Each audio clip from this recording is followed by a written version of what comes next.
Well, hello, my name is Dr. Perry Meyer, and I am the medical director of the Meyer Institute, a center of excellence dedicated to the treatment of the diabetic foot.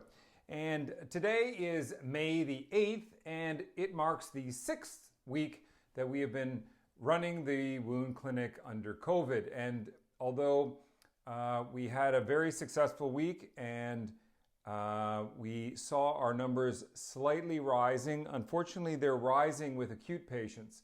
And we saw a distinct rise in the acuity of our wound patients, with several requiring fairly extensive debridement as well as amputations.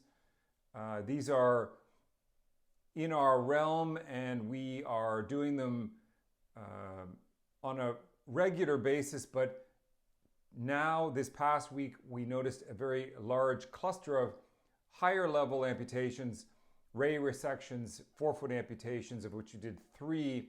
That is a very high number for a very short period of time, so they're very concentrated. And these were people that were in crisis directly as a result of not attending appointments because they were afraid to come out due to COVID.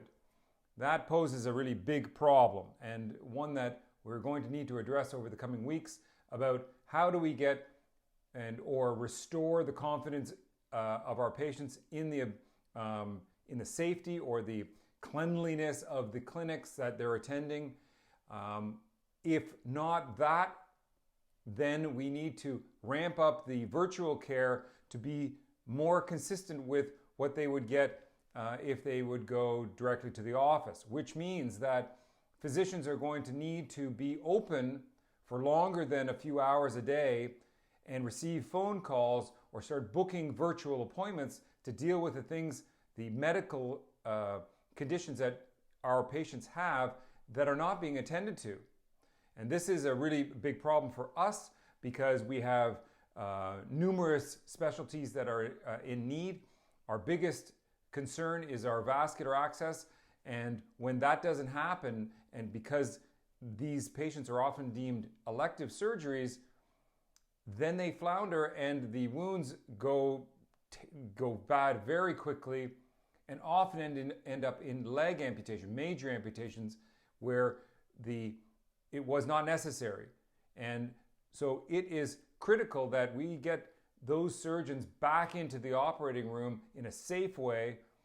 But when we are faced with the prospect of an extension of probably 2 months or more of quite significant restriction in our medical access, we need to make a move now to try to ramp up the virtual care. I think that virtual care is doable in wound care.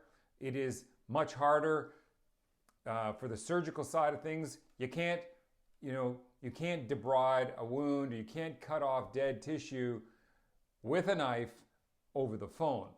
It doesn't work. So there is a need for physical contact with our patients. However, the care that they are also missing is in their primary care physicians' offices, who are understandably concerned about the COVID pandemic, but now need to ramp up their efforts to give their patients access to them more freely than they are right now.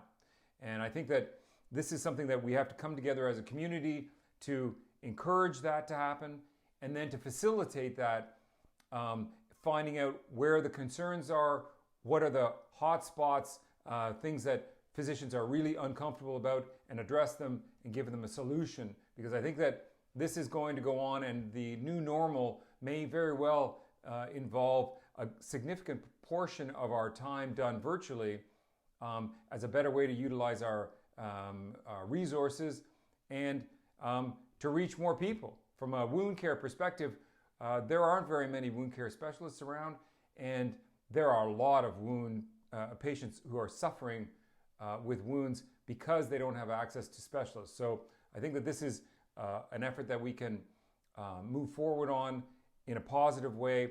Again, I am very, very proud of my team here. We have done under duress something that is really special, and I owe this to them. Again, Kristen Meehan, Julie Christie, Sophia Neto, and my executive assistant, Emily Bertrand, they bring this thing together, and they have done an outstanding job at addressing all of the concerns for safety with regards to infection control, and done it now. It looks as though they've been doing it all their lives. And it is a huge burden, but we are doing it, and we want to demonstrate that to the rest of the world, that it is possible to operate a very busy clinic under duress, under COVID conditions, and do that successfully and deliver excellent care at the same time. We need to share this word. My name is Dr. Perry Meyer, and I am the medical director, still, of the Meyer Institute, a center of excellence dedicated to the treatment of the diabetic foot. Stay safe. Until next time.